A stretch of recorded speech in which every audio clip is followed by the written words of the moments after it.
अस्सलाम वालेकुम दोस्तों, उम्मीद करता हूँ आप सब खैर खैरियत से होंगे। दोस्तों आज मैं आप लोगों के लिए एक नई वीडियो के साथ हाजिर हुआ। खैर वीडियो तो नहीं है, कुछ तस्वीरें हैं, कुछ स्क्रीनशॉट हैं।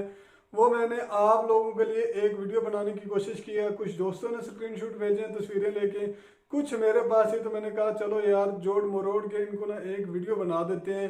ये सारी फिरकों की लिखी हुई किताबें, फिरकों की लिखी हुई बातें जहालत से भी भरी हुई है, नऊजुबिल्ला कुफरिया बातें भी हैं। आप लोगों ने देखना है कि आपका फिरका कौन सा है, आपके फिरके की किताब कौन सी है। हम लोग आपके सामने प्ले कर रहे हैं। Let's see the video.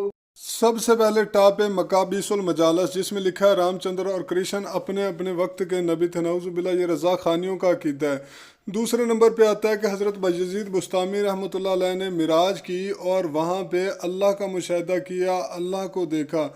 ये भी बरेलवी भाइयों का है। तीसरे नंबर पे ये भी बरेलवी भाइयों का है कि एक बाबा जी मदीना हाजिर हुए और नबी करीम सल्लल्लाहु अलैहि वसल्लम के हाथ मुबारक को बोसा दिया। और ये शेख अब्दुल कादिर जिलानी के मुतल्लक के वो गैर खुदा में से नहीं थे, वो अल्लाह में से एक हैं। ये मोए मुबारक हैं जी इलियास कादरी साहब के। उन्होंने ऐसे नौजुबिल्ला तकसीम किए हैं जैसे तबर्रक के तौर पे हज़रत मोहम्मद मुस्तफ़ा सल्लल्लाहु अलैहि वसल्लम के जो बाल मुबारक तबर्रक के तौर पे सहाबा ने तकसीम किए थे। ये वही सिस्टम है। और ये बरेलवियों की मस्जिद है, वहाँ पे बरेलवियों के अलावा किसी और को अंदर आने की इजाज़त नहीं है। यहाँ अपने अपने कलमे पढ़ाए गए हैं, चिश्ती रसूलुल्लाह, फलाना रसूलुल्लाह, मोहम्मदीन रसूलुल्लाह, शबली रसूलुल्लाह वगैरह वगैरह। अल्लाह पाक ऐसे कुफर से बचाए, ला इलाहा इल्लल्लाह मोहम्मद रसूलुल्लाह। यहाँ पे इलियास कादरी को अल्लाह और अल्लाह के रसूल सल्लल्लाहु अलैहि वसल्लम ने पैगाम भेजा, सलाम भेजा। इस किताब का नाम है सरकार का पैगाम अतार के नाम। और यहाँ पे तो यार ये कहते हुए शर्म आती है, जो ख़ास लंबा करने का तरीका कि चींटियों को मारो, कब्र से जाके पकड़ के लाओ। नऊजुबिल्ला कैसा कुफर है यार। यहाँ पे तो शेख अब्दुल कादिर जिलानी का पाँव सारे वलियों के सर पे। और यहाँ पे तो उन्होंने नऊजुबिल्ला हद ही कर दी कि जो बुजुर्गान दीन है, किसी ने एक बाबा जी से पूछा कि सारी मखलूक हजूर सल्लल्लाहु अलैहि वसल्लम के इल्म के नीचे होगी, तो बाबा जी कहते हैं कि मेरे इल्म के नीचे तो अम्बिया भी होंगे नऊजुबिल्ला। और ये तो माशाल्लाह गया गुजरे। ये यहाँ तो हंसी आती है यार। ये आप लोगों के सामने लिखा है कि पीर ने एक मुरीद की सेटिंग करा दी कब्र में से और कहा जा जाके अपनी हाजत पूरी कर ले। नऊजुबिल्ला क्या यार जिना करवा रहा है कि एक बंदा मुर्दा बैठा है वहाँ, यानी कि अब उसके मुरीद को लड़की पसंद आ गई तो जा उस कमरे में चला जा उसको लेके। यहाँ पे जी फिरका देवबंद में है, देसी खौआ खाने पे अजर मिलता है। पहले इनको पता नहीं था, बाद में पता चल गया। ये भी वही आ गया जी, बरेलवियों के अलावा अदर वन नॉट अलाउ, मतलब बरेलवियों के अलावा इस मस्जिद में कोई नहीं आ सकता। यहाँ पे एड्रेस भी लिखा हुआ है। यहाँ पे भी वही है कि नबी करीम सल्लल्लाहु अलैहि वसल्लम ने अपना हाथ मुबारक जो कब्र से निकाला और उसने आके किसी बाबा जी ने वो किस किया और उसने कहा कि मैं रूहानी तौर पे तो आता रहता हूँ, आ जाऊँ तो अपना हाथ मुबारक निकालिए। और वहाँ पे 90 लोगों का मजमा था।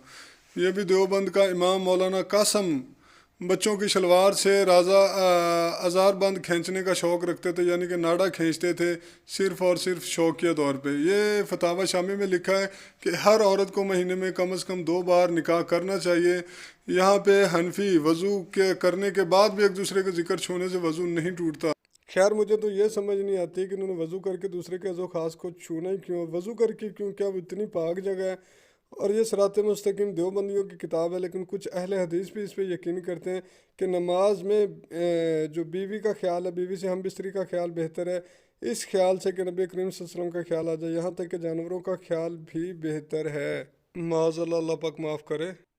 हाँ तो मेरे भाई, आप लोगों ने किताबें देख ली, इनमें क्या क्या गुस्ताखाना अबारतें लिखी हुई हैं, क्या कुछ लिखा हुआ है। हिंदुओं को जो है राम मंदिर, कृष्णा, उनको नऊजुबिल्ला अपने अपने ज़बान के नबी कहा गया, अपने अपने इन्होंने कलमे ईजाद किए। तो मेरे भाई अब आप लोगों ने फैसला करना है। आपने इन बाबों की किताबों यानी कि इन गुस्ताखाना अबारतों का दिफा करना है या फिर कुरान को हक सच मानना है। आपने कुरान को इन किताबों पे फजीलत देनी है या इन किताबों को कुरान पे फजीलत देनी है, फैसला आपने करना है। क्योंकि दुनिया और आखिरत की कामयाबी आपकी कुरान पाक में है, इन किताबों में नहीं है। अगर फिर भी इसके बावजूद आपको लगता है कि यार ये सच है, इस पर अमल करना चाहिए, कि हमारे काबरीन झूठे नहीं हैं, तो मेरे भाई आप अपने ईमान का फिक्र करें। अगर आपको लगता है आपके काबरीन झूठे नहीं थे तो मेरे भाई फिर कहीं ना कहीं तो किताबों में रद्दो बदल हुआ है। अगर किताबों में मेरे भाई रद्दो बदल हुआ है तो फिर इस बात का यकीन कर लीजिए कि इनमें लिखी हुई हर बात सच नहीं है। हर बात झूठ हो सकती है, सारी की सारी किताब झूठ हो सकती है। हाँ, कुछ सच भी होगा, जो सच है उसको अडॉप्ट करें। मेरे भाई तब अंग्रेजों का दौर था, उन लोगों ने फंडिंग की, पैसा लगाया, किताबों में रद्दो बदल किया, इनफैक्ट छापने वाली मशीनें भी उनकी थी। मेरे भाई जरा सोचिएगा कि हम लोगों ने कुरान पाक का गिलाफ उतार के पढ़ना है, या इन किताबों को पढ़ना है, या इन मौलवियों को जो हमको ये पढ़ा रहे हैं, अपने अकाबरीन का, अपनी किताबों का दिफा कर रहे हैं, कुरान पाक की तरफ नहीं आने देंगे कि कुरान पाक को डायरेक्ट ना पढ़ना, गुमराह हो जाओगे, अपने उस्ताद की रहनुमाई से पढ़ना।